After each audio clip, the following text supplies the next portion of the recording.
Oi, galera, bom dia. Bom dia, professor. Bom dia, professor. Bom dia, Hanna. Bom dia, Gabriela.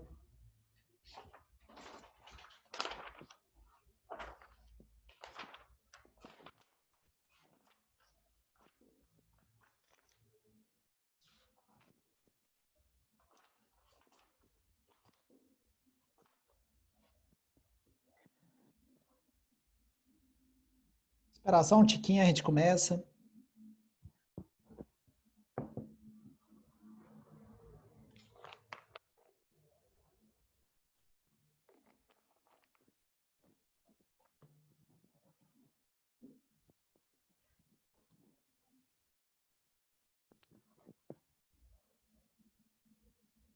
Você gosta de Star Wars, Pedro? É lógico. Tô vendo o mestre Yoda aí, Yodinha.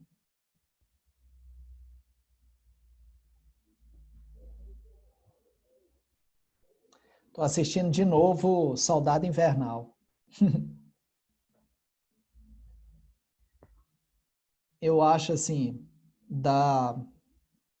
dos filmes da Marvel, talvez o melhor filme com cenas de luta seja Soldado Invernal. Assim.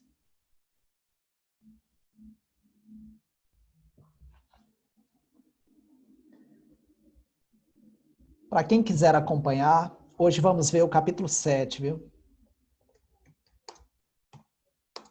Capítulo 7, o avanço da colonização.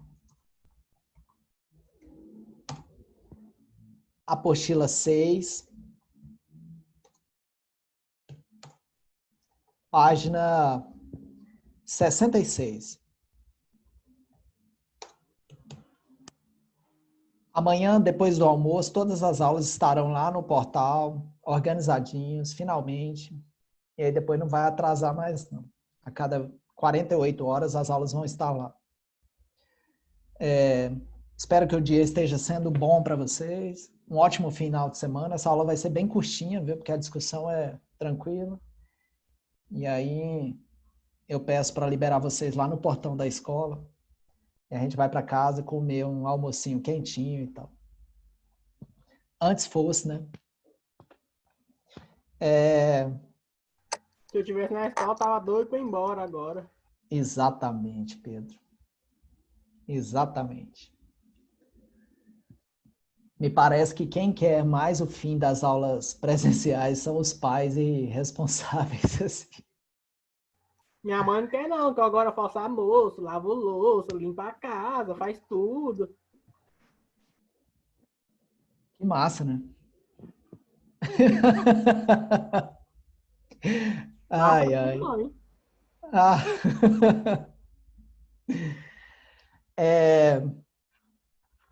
Vamos começar a aula, então? E aí eu preciso voltar num tema de ontem, economia. Esse capítulo vai falar de economia de uma forma mais aprofundada. Vamos lá, sendo objetivo. A primeira matéria-prima a ser explorada no Brasil, como vocês sabem, pau-brasil. Logo em seguida, cana-de-açúcar.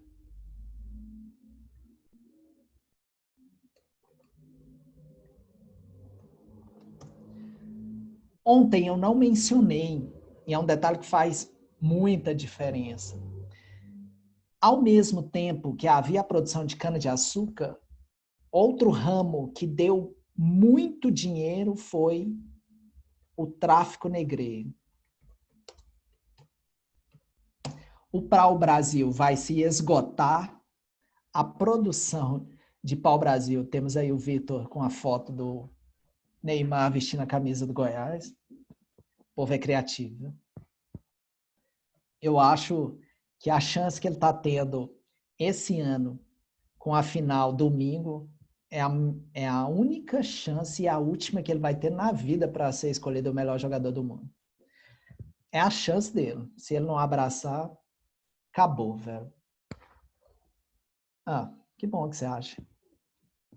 Temos discussões a respeito. Bom, o pau-brasil se esgota, fica basicamente o Brasil baseado na cana-de-açúcar e tráfico negreiro. E aí surge uma terceira produção, que é o fumo. Esse capítulo fala um pouco dessa produção. O fumo começou como uma produção secundária, terciária. O fumo já era conhecido na América pelos indígenas. Aí, aos poucos, os portugueses começam a entrar em contato com essa produção. E ela vai ser usada como moeda de troca. Então, vou escrever aqui. O fumo vai ser usado como moeda de troca por escravos, por pessoas sequestradas na África. Aí, o fumo começa a ganhar espaço. Antes se produzia poucas áreas de fumo, em geral no fundo da senzala. Olha que detalhe cultural interessante. Quem é que produzia o fumo? Os indígenas. Mas depois os escravos africanos entram em contato com essa questão e passam a fazer uso do fumo. Aí os portugueses veem nisso uma possibilidade. Vocês não podem se esquecer que eu falei ontem que o Brasil baseava sua produção no açúcar mascavo. Mas além da rapadura, que era como o açúcar era exportado, nós tínhamos a cachaça. A cachaça, tecnicamente falando, é o restolho da produção de cana-de-açúcar no Brasil. Então, olhem bem para mim. Você não pode se esquecer disso. A Europa entrou em contato com o continente africano e começou a fazer negócio com as tribos. Pegar esses caras e trazer para a América. Depois, o fumo e a cachaça começou a ser usado para trocar por escravos. Então, acabou ficando uma mão de obra quase gratuita. Só que quando ela chegava nos portos, esse cara vendia esses caras para os produtores de cana-de-açúcar. Vou repetir isso de outra forma. Se você olhar para o português, ele ganha dinheiro produzindo açúcar no Brasil, ganha dinheiro comprando escravos, que não é uma compra, mas é quase uma troca, e depois ele embute um valor na venda desse escravo para a produção de cana-de-açúcar. Muitas dessas produções de cana-de-açúcar era desse mesmo cara que então obtinha a mão de obra praticamente gratuita. Olha para essa reflexão aqui. Se a gente pegar essa expressão aqui, lucro, ele é aumentado demais se a mão de obra for gratuita. Imagine você trabalhar 8 horas por dia e não receber por isso. O seu salário vai em forma de aumento dos ganhos e dos rendimentos para o patrão. É esse o raciocínio que eu quero que vocês façam. Eu vou mostrar uma imagem aqui para vocês, rapidinho. E vocês têm que entender essa imagem. Se você tiver com o celular, printa essa imagem aí e guarda ela. Se você tiver no computador, dá um jeito de copiar essa imagem aí para depois você dar uma estudada nessa imagem. Vamos nos concentrar no núcleo.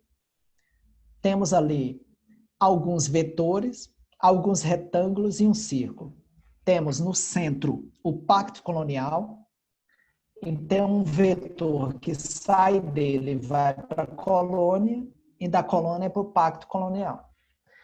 Da metrópole para o Pacto Colonial e do Pacto Colonial para a metrópole. Lá em cima nós temos manufaturas e equipamentos. Cá embaixo nós temos metais preciosos e gêneros tropicais. E do lado, nessa chave, nós temos 4 expressões. Economia especializada. O Brasil era especializado em qual economia? Produção de cana-de-açúcar. Investimento externo.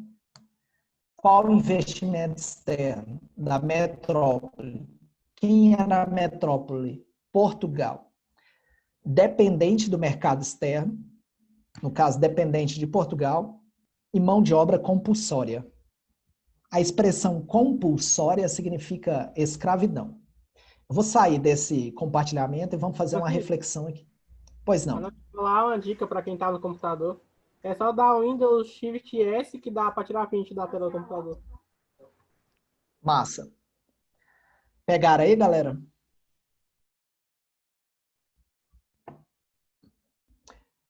Essa imagem que eu mostrei para vocês, se alguém quiser que eu mostre novamente para tirar o print aí, eu mostro. Só me dizer ou escrever aqui no bate-papo. Fala, Cauã. Mostra de novo. Ah, suave.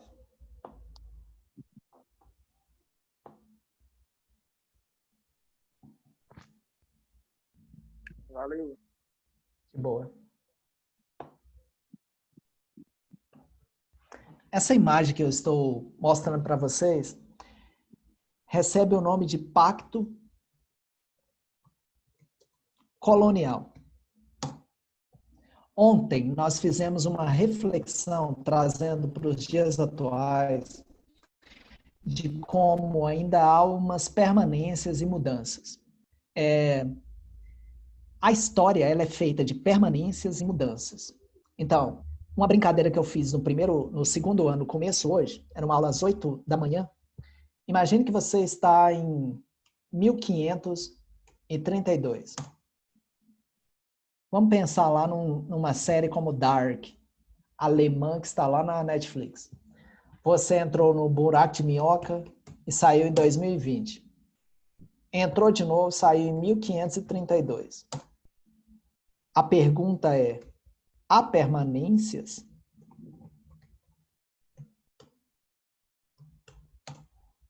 Há mudanças?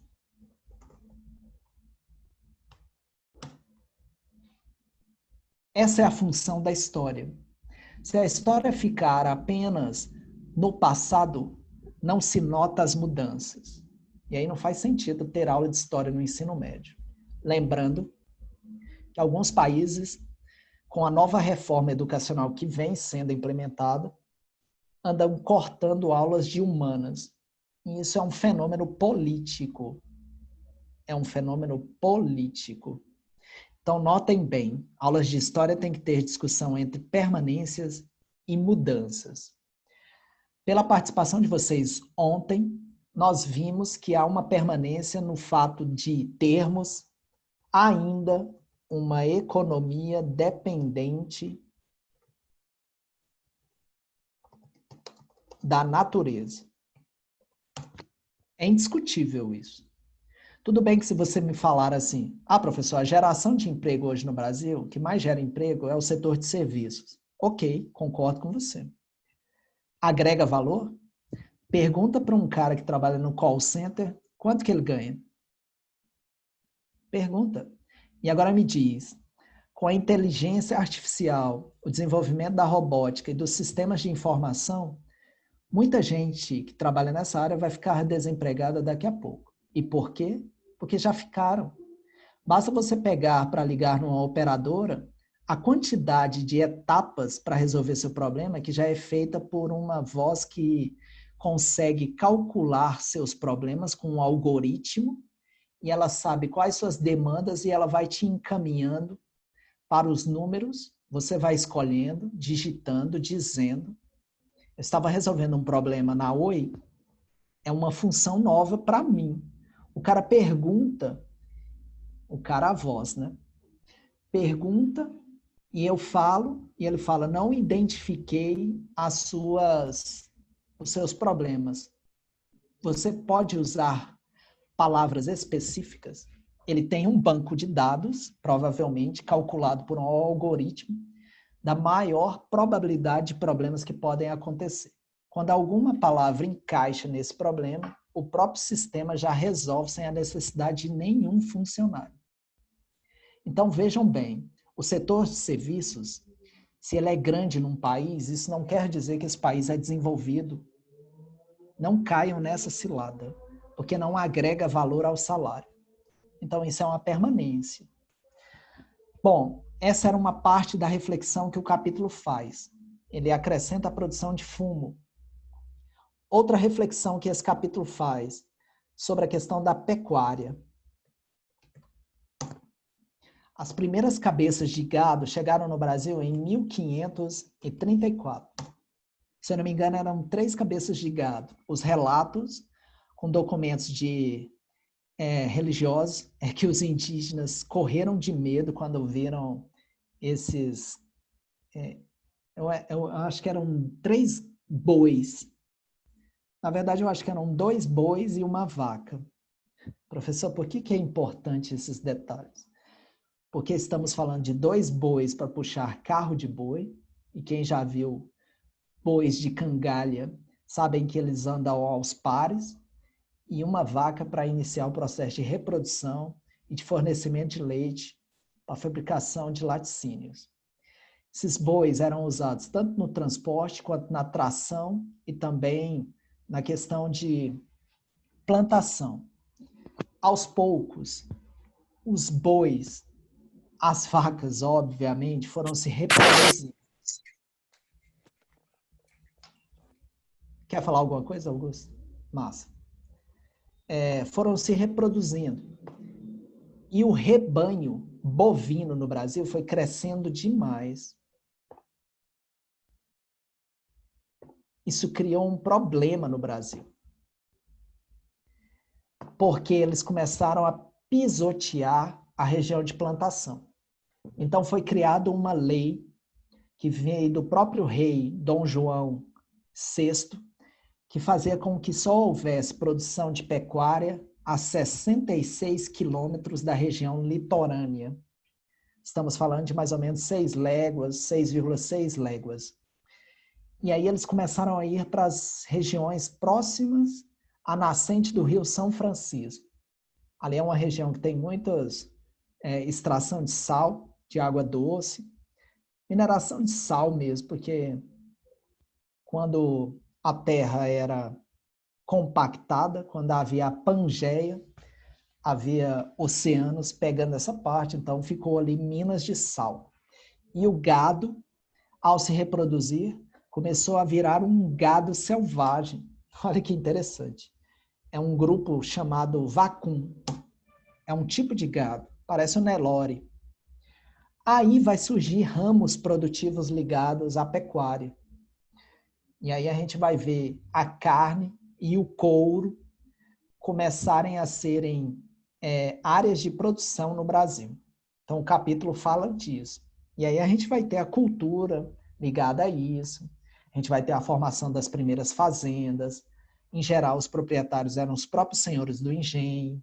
Há uma sociedade que se beneficia com isso. Depois a gente vai ter a produção de carne seca, que ela é cultural. No centro-oeste ela é chamada de carne seca. No nordeste ela é chamada de jabá. No sul ela é chamada de charque. O sul chegou a exportar muita carne para a região da Argentina. Lá no século XIX, quando vocês forem estudar, ano que vem, Guerra do Paraguai, vocês vão ver que o charque era produzido tanto no Paraguai, na Argentina, no Uruguai, quanto no Brasil. Falou, Leonardo? Se cuida. Então, essa era uma questão de produção. Para finalizar o capítulo, professor, está muito rápido. Não, não está não. O capítulo é bem objetivo mesmo. A gente precisa fazer uma discussão sobre o que é litorânea e o que é sertão. Como assim, professor? Você acha que eu não sei o que é região litorânea? Claro que eu sei. A região litorânea brasileira vai desde o topo lá. Ah, ok, Leonardo. Massa. Que aí, tipo assim, já tô saindo, professor. Falou. Depois eu despeço aqui, já sai para comer ali ou ir trabalhar. Se concentrem nessa questão aqui, porque ela pode parecer simples, mas há uma diferença. Os historiadores criaram uma diferença para você entender o que é a cultura e a produção no Brasil. Eles diziam assim, a produção na região litorânea. Isso não quer dizer que se esteja falando só próximo ao mar. Então, vamos pegar um exemplo. São Paulo tem uma parte dele que está próximo do Oceano Atlântico, mas tem uma parte que está próximo do interior. São Paulo é litorânea. Rio de Janeiro é litorânea. Uma parte dos estados do Nordeste é litorânea, mas uma parte é essa expressão aqui, sertão. Escrevi só para o Leonardo. Deixa eu mudar aqui. Vamos fazer uma discussão sobre isso, porque o capítulo de vocês faz. Se você conversar nesse instante com alguém que está do seu lado, com um papai, a mamãe, um parente, ou alguém que estiver passando aí, se você falar assim, tal pessoa mora no sertão, qual que é a imagem que vai vir à mente dessa pessoa?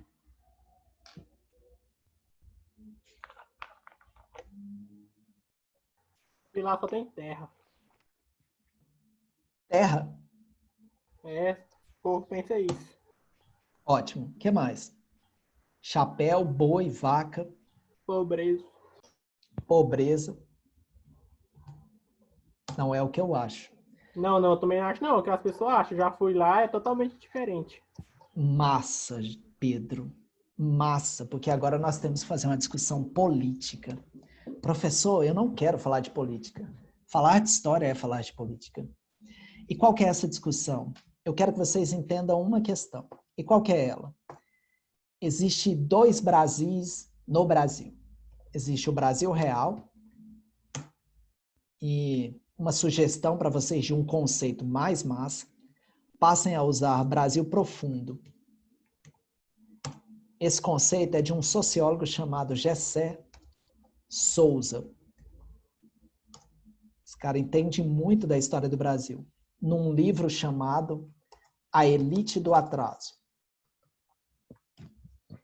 E existe o Brasil fictício.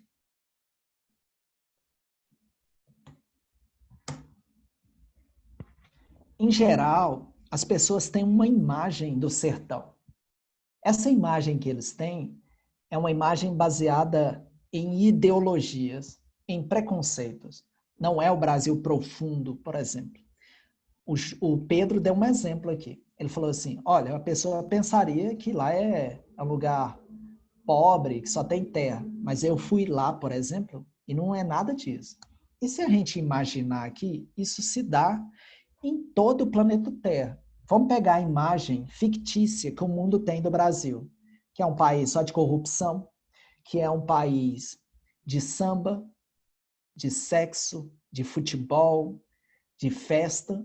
Mas quando chega no Brasil profundo, vai ver que aqui tem gente que trabalha muito, que estuda e muito, tem muita pobreza, mas tem muita riqueza, tem muita beleza, mas tem muita feiura, tem de tudo. O que faz com que cause um choque na pessoa. Fala assim, ué, mas cadê aquele Brasil que eu achei que tinha? Fica mais ou menos o que se vende num desenho como o Rio. Se a gente pegar o Rio, que é aquela animação, a imagem que se vende ali do Rio de Janeiro não é o Brasil profundo, é o Brasil fictício. Por que eu estou falando disso? Se construiu ao longo da história uma história fictícia sobre o que é o sertão. E isso foi feito por interesses políticos. Vamos fazer um...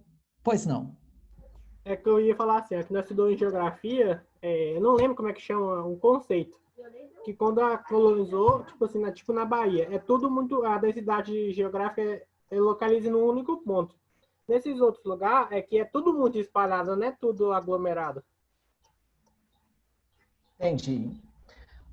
Como é que você relacionaria isso que você acabou de falar, Pedro, com o conceito de Brasil profundo e Brasil fictício?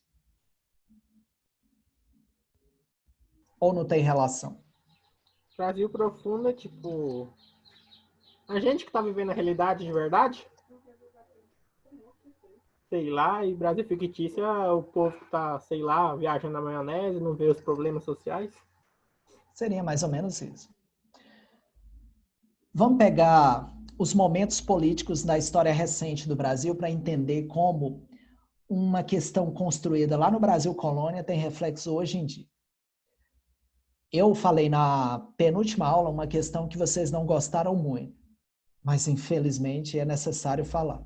A gente vê que os índices de aprovação do atual presidente aumentaram demais no Nordeste. Isso é uma constatação. Ponto. Olha que massa isso. Durante um tempo da nossa história, a gente teve um governo que se dizia de esquerda. E a imagem que se tinha do sertão, ou seja, do Nordeste, era que o Nordeste amava o Lula, amava o lulismo e o petismo. O Sudeste e o Sul chamavam o Nordeste de uma região burra e que só votava pela barriga. Esse era o preconceito da direita. A direita venceu as eleições num processo democrático e a esquerda perdeu. Hoje em dia, a história mudou, porque é a esquerda que chama o nordestino de burro e passa fome, e a direita não. Onde eu quero chegar? Eu não sei se vocês gostam de rap. Há um cara chamado Sente. E o Sente, numa música chamada Brasil Colônia, vai dizer que no Brasil, a esquerda e a direita são asas de um mesmo pássaro. Então é isso que é interessante. Vejam bem que a imagem do sertão, ela acaba beneficiando interesses. No início foi o Bolsa Família, e a esquerda se beneficiou disso. Agora o ajuda emergencial. Onde você quer chegar, Francisco? Nós precisamos acabar com isso. E para acabar com isso, a gente precisa conhecer o Brasil profundo. Porque o sertão foi um conceito construído lá no Brasil colônia pelos portugueses para construir uma imagem que permanece até os dias atuais. Basicamente, o que eu queria falar nessa aula era isso. Ela começa falando das invasões dos franceses, mas como a próxima aula é a invasão holandesa, eu vou ter que repetir isso. Para não repetir, eu falo na próxima aula. Então, resumindo a aula, esse capítulo acrescentou a produção de fumo, a questão da pecuária e faz uma discussão sobre a questão do sertão. Quando a apostila de vocês foi construída, nós estávamos no governo do Michel Temer. Então, as apostilas não fazem essa discussão. E isso, infelizmente, é um problema. Se a gente pegar as últimas apostilas, até as mais atualizadas, elas só chegam até Fernando Henrique Cardoso. Francisco, eu tenho dificuldade para entender sua aula. É assim mesmo. É um bom sinal. Gente, obrigado pela aula, viu? Ela é bem curtinha mesmo hoje, é mais objetiva. Bom almoço para vocês, bom fim de semana, viu?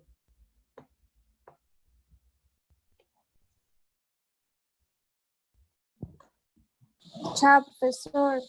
Tchau, Bom fim Hanna. de Se semana cuida. para você também. Para você também.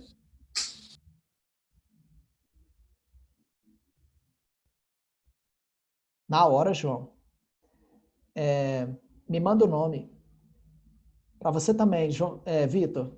Abraço. Manda aí o nome que eu escuto.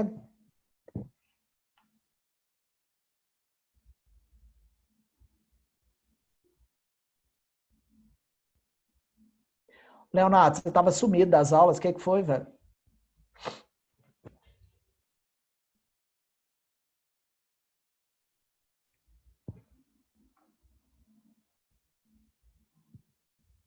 Ah, eu conheço essa música. Como não conhecer Racionais, velho?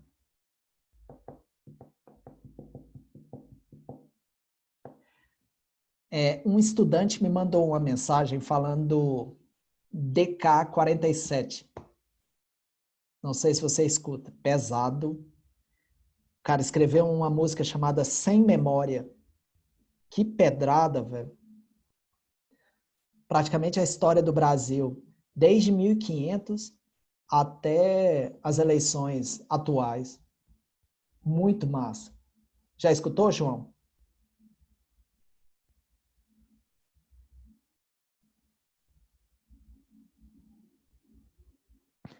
Depois você dá uma olhada. Tchau, gente. DK 47, sem memória. Pesada, viu?